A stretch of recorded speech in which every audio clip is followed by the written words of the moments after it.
Ex-friends of a serial killer, what were they like?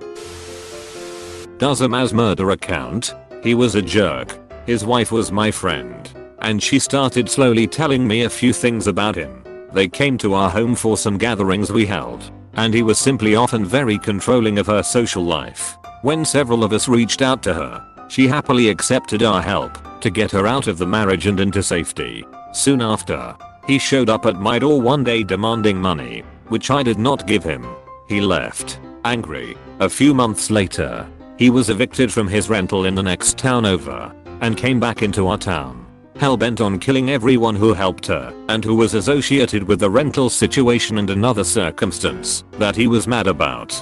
I was not home that night. Thankfully, he hunted down and killed 5 people, one of whom was a friend of mine. He committed suicide when the police had him cornered. That was nearly 30 years ago. Auntie, my friend, I still miss you and your goofy grin. Edit. Here's the story link. com/e7c37,111c3c37,560 BCE link. com/e7c37,111c3c37,560 BCE. // we knew the girlfriend as his wife. Not sure if the paper had it wrong, or if we did. Charming. Had lots of friends. I remember sitting on the school bus thinking I should try to be more like him. He was always smiling, and girls would flirt with him. About 8 to 10 years after that, he was arrested along with another guy his age for the burglary, rape, and murder of a very old woman and her dog.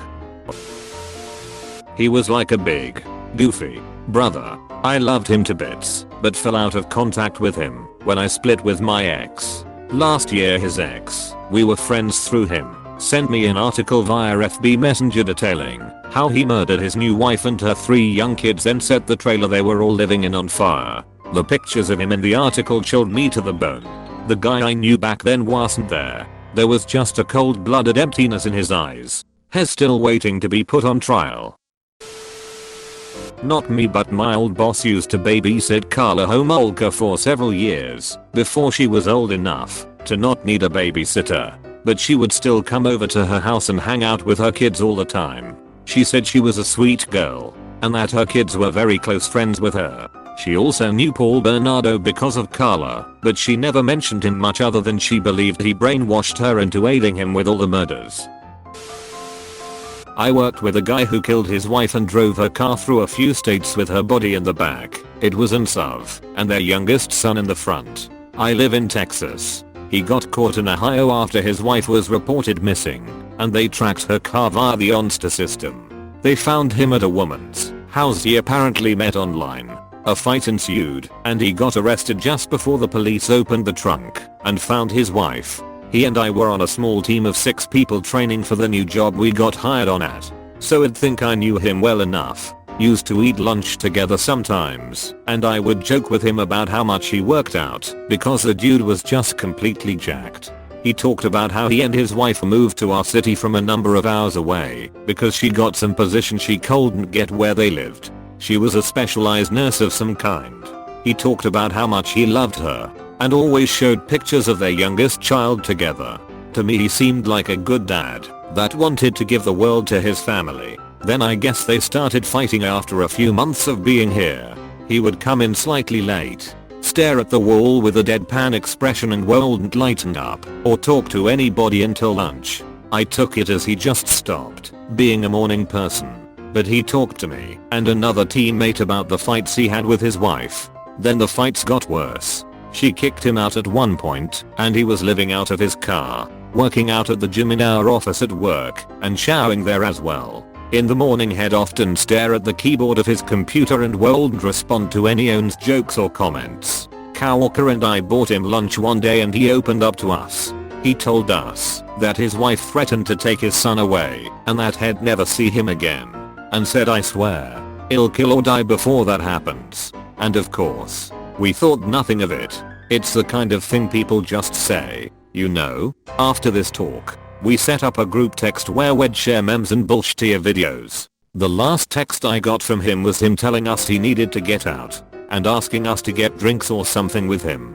Both of us were busy that day, so we called. Next day back at work, he isn't there. 2 more days pass. Nothing. I ask our trainer if has heard anything, as he wasn't responding to texts, and the trainer gave me a look and said he couldn't discuss it. I found out what happened when I googled his name.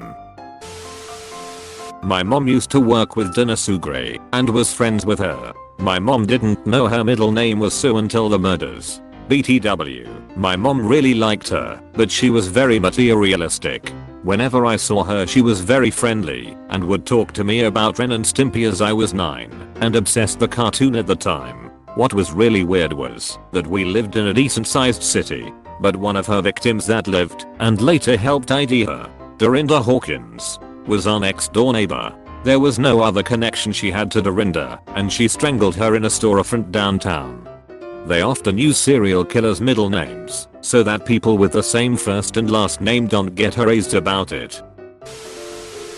He was so sweet. He was basically my childhood friend. Then one day I stopped hearing from him. 1 or 2 years later he called me and asked me out. I said yes and was so happy. I really did love him.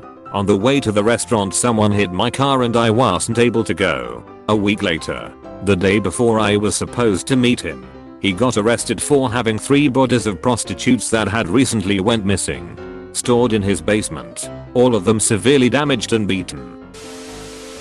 The Dark Knight killer who shot up the theater in Colorado grew up right behind my aunt's house in San Diego. She would frequently babysit the kids in her neighborhood. This was mid-90s to early 2000s. I'd come over a lot to visit my cousins. There were always lots of kids over playing, usually older than me, and he was one of them. He went to high school and college with my cousins as well, but I personally only ever met him as a very young child and I can't personally remember any interactions. My one cousin however did know him as a normal, extremely intelligent person, very interested in the brain and science.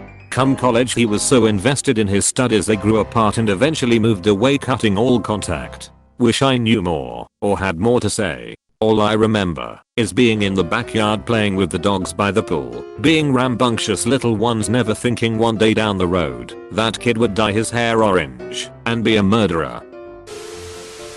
Not a serial killer, but I went to high school and was very close to someone who a few years later got arrested for child sex trafficking in school. He was the quiet tetchy type. We would hang out at lunch and play Mario Kart or Pokemon. When I got my first apartment, junior year, all my friends including him would come over and play Smash Brothers and drink like there was no tomorrow. We had plenty of deep conversations and I thought I knew him inside and out. I would even say he was one of my best friends. We stopped talking early 2015 because he fell into a bit of a gang life. Mid 2015 he was removed from my friends group chat because of the manner he was acting and all of us completely dropped him. Of course, leading up to 2015 we were trying to get him to stop and come back to being himself, but we decided that he was too far gone and cut all ties. In 2019 a news article was spread all over Facebook and I saw his face plastered everywhere. None of us saw this coming. We really thought it would be gang violence. I'm an exotic dancer, yes, a stripper, and there is this one customer in particular that I'll never be able to forget. He was very handsome, charming, successful, funny, etc. All of the girls liked him as he was super respectful and tipped us very generously, but there was always something about him that was so unnerving to me. I would dread whenever he would come in and try to avoid him as much as possible, but for some reason he was interested in me the most. He came in for months at a time and would talk to me. Again, seemed normal enough, but there was just something. All the other dancers loved him and nobody could understand the issue I had with him. He also always asked me out on dates outside of the club, to which I made excuses as to why I could not.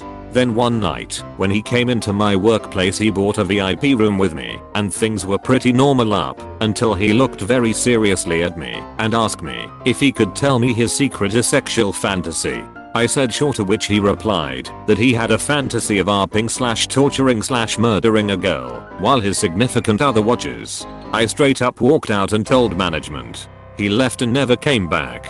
I have no doubt in my mind that this man is in fact a serial killer, but is just under the radar. The creepiest part to me is how he was constantly wanting to meet me outside my workplace too. Was he trying to get me to watch his crimes or do them on me? I'm not sure. Glad I didn't find out.